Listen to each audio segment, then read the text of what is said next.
Hey, what's up guys? Today we're going to be doing a standing desk shootout. Currently, I use the Updown Pro as my everyday home office stand-up desk. I've absolutely loved it, but I do wonder how it stacks up against other top brands on the Australian market, like the Desky Dual and the EverDesk. And I've had some of you ask whether the cheaper options, like the Artiss, are almost as good despite being 3 to 4 times cheaper. Today I'm going to compare all 4 of these standing desk brands to figure out whether I should switch and to help you figure out how the budget-friendly options stack up against the premium expensive ones. Before I dive into the comparisons, let me tell you about my testing method and scoring criteria. I assembled each of these standing desks in my home office and evaluated them against 7 categories that I feel are important when considering buying a standing desk. Number 1, price. Number 2, build quality. Number 3, aesthetics. Number 4, cable management. Number 5, ease of assembly. Number 6, extra features. And number 7, warranties and returns. Yes, I performed real-world testing of these standing desks, assembling them, using them for a few days, and then tearing them down. To say that I'm pretty good with an Allen key by now is an understatement. At the end of this review, I'll pick the winner, and this stand-up desk will become my everyday office workhorse for this year. So without further ado, let's jump into the comparisons. The first test is price. Updown Pro is technically the most expensive stand-up desk here, with their prices starting about $100 to $200 above the second most expensive option, the Desky Dual. That said, Updown does periodically run very good freebie and cashback offers, and if you're lucky enough to catch one of those, the Updown and Desky will set you back about the same amount of dough. Updown does offer a couple of premium $2,000 plus desktop options that Desky doesn't, one of which is my personal favorite, the sustainably harvested eucalyptus known as Messmate. EverDesk is much more budget friendly with about a $300 to $500 lower starting price. It doesn't offer premium hardwood desktop choices like Desky and Updown do, nor should it. This is a quality sit-stand desk for people who don't want to overspend. The Artiss continues to amaze me with its rock-bottom pricing. You can buy a new Artiss standing desk on Amazon for about $450 including delivery. That's about half the price of the EverDesk and 1/3 of the Updown and Desky. The big question is, will it fail miserably across other criteria because of this low price? Keep watching to find out, but I'm calling it a draw in this pricing category. No clear winner here, with all desks scoring 1 point each because they target different types of customers, and they do so quite effectively. Moving on to our next test, build quality. I'm happy to report that all 4 desks on this test are very stable. Yes, you do notice some minor wobble in all 4 when you lift the desktop higher than 1 meter, but that's not something you can ever fully eliminate in a standing desk because of, well, #physics. A high center of gravity combined with tiny tolerances in telescopic leg mechanisms amplify movement that you experience as wobble. What you do notice is the big difference in the amount of metal that's gone into the construction of each desk's frame. Updown leads the pack here with almost over-engineered, very heavy, solid legs and frame. There's enough metal here to build a small battle tank and ship it off to Ukraine. EverDesk and Desky tie for the second place with satisfyingly robust parts that feel rock solid but are not in the same league as Updown. Artiss, predictably, comes last with the least chunky metal bits, and the only desk in this test to feature a single crossbeam design. It's not flimsy by any stretch of imagination, but when you do line the desks up side by side, you do notice that this is one area where the company saved costs. Do these differences matter in real life? Yes and no. No, because you are not likely to approach or exceed the weight limits of these desks during reasonable use, and the motors will likely die long before you risk bending or breaking the frame. But there's always an argument for buying the most robust product regardless of whether you plan to push it to its limits. This becomes even more important if you're a professional with a lot of equipment like multiple monitors, shelves, and external hard drives. Build quality also has implications on warranty, which I'll talk about in a moment. Updown wins this heat with 2 points. Other brands get 1 point each. Let's compare the aesthetics of each brand. Standing desks look pretty much the same, especially from a distance. You get 2 legs, feet, and a desktop. But the differences do become apparent when you look closely, and the biggest change that you notice is the appearance of the desktop itself. I'm a huge wood snob, and usually buy hardwood furniture only because of 3 reasons. 1, gorgeous grain patterns. Number 2, the solid feel under your fingers. And number 3, its ridiculous strength. Updown is the clear winner in this department with the widest range of desktop wood choices and the option to spec your standing desk with ultra-premium desktop choices like Jara and Messmate. Messmate especially looks good and feels special. You just can't not notice the swirls and the drama every time you look at your standing desk. EverDesk's aesthetics are surprisingly good for a desk that competes in the value for money category. Its desktop is dense and thick to the touch, with the raw ashen oak option you see here being the best of the 3 options they offer. Etched logo in the corner is also a nice touch that gives the desk a premium feel, but I do wish that the lacquer was less glossy.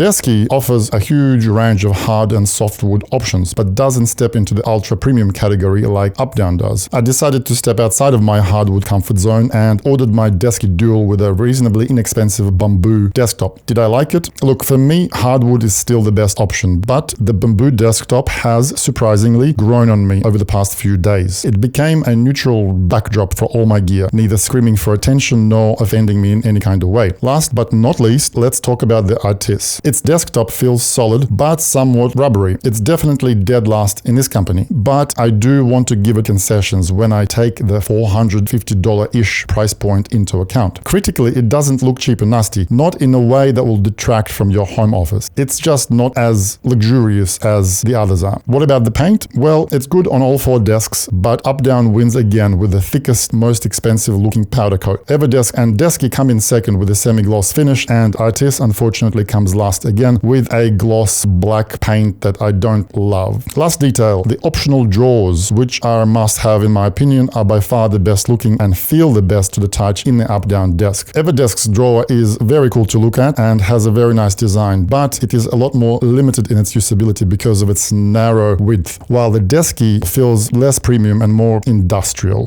Updown leads the pack in this heat with 2 points. EverDesk and Desky tie in the second place at 1 point, and Artiss is last with 0 points. Moving on to our next category, which standing desk is easiest to assemble? I won't dwell on this for too long because most people will have to assemble their standing desk only once. Even if it's a pain, it will be a short one. The good news is that all desks are reasonably straightforward to assemble. None are particularly excellent in this domain, nor are horrible. I do prefer Updown's assembly process the most. Even though Desky has clearer instructions printed in a nicer booklet, the way Updown desk itself is designed to come apart makes it easier to assemble. But Updown doesn't get to win this heat because it's the only desk on this test not to offer pre-drilled holes in its desktops. It's not a huge issue, but it does make the process more laborious, especially if you spec your stand-up desk in hardwood. This means we have another draw with 1 point each. Time for our next test, cable management. One complaint I do have about the Updown desk is its power management system. You get 2 240 volt and 2 USB-A's on the optional tabletop power rail, and this does get the job done, but I do find myself wanting at least 1 or 2 more 240 volt sockets. Yes, I do know that you're not supposed to rely on this rail for all of your power delivery needs. The conventional solution is to buy an 8-socket power board, plug all of your peripherals into it, and stuff it inside the cable channel under the desk. If you don't need to plug and unplug things often, that's an easy solution. But compare that with that of Desky, which gives you the option to spec it with up to 8 easy-to-access, externally facing 240 volt sockets and 4 USB-A ports that fit into purpose-built cutouts in its cable channel. How much better is that? The freedom and convenience of this design is something that pro photographers and videographers, gamers, YouTubers, and anybody else who needs a relatively frequent access to their power supply and hates having to rummage through the cable channel will love. Desky will charge you between $90 and $139 per board, which is definitely overpriced, but you will get this back in the time that you will save. By the way, Desky's cable channel is also the best one here. Wide, long, and ingeniously hinged to give you convenient access to its cabinets. EverDesk's cable management system is centered around its proprietary unigroove slot at the back of the desk. Does it work?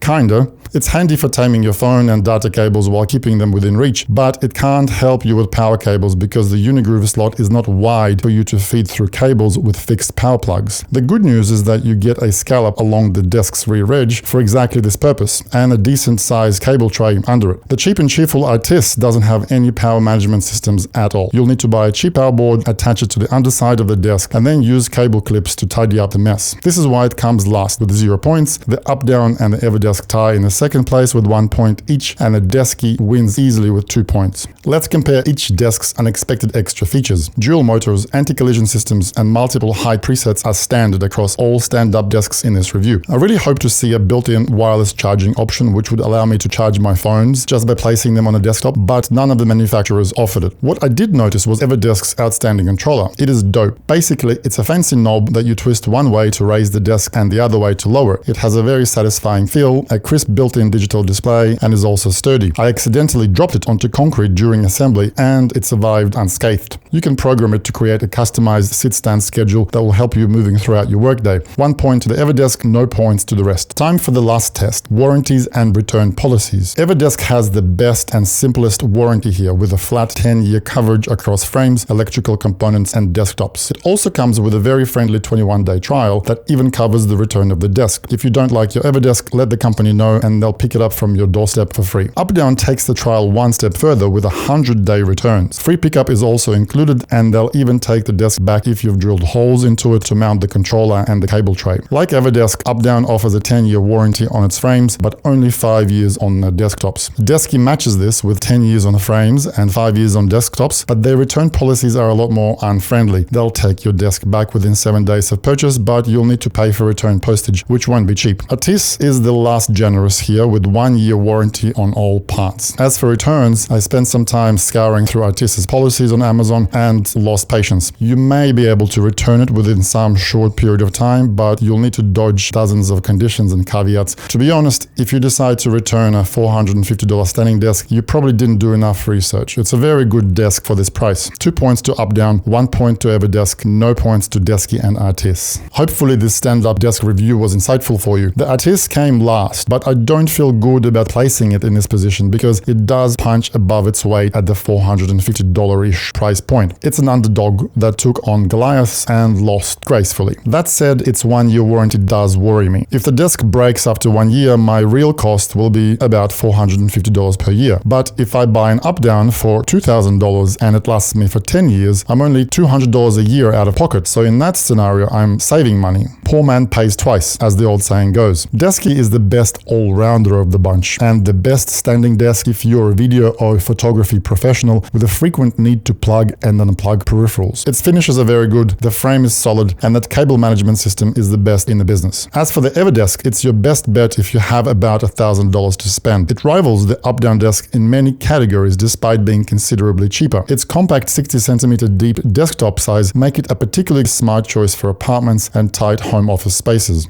Overall, Updown won in categories that are the most important to me, and because of this reason, it will remain as my main workhorse standing desk. I love the rock-solid feel of its frame and the gorgeous desktop, plus knowing that I have the best stand-up desk in the business. I do work long hours and I tend not to be easy on my gear, so I am willing to pay a premium for a tool that I know I'll get a lot of mileage out of.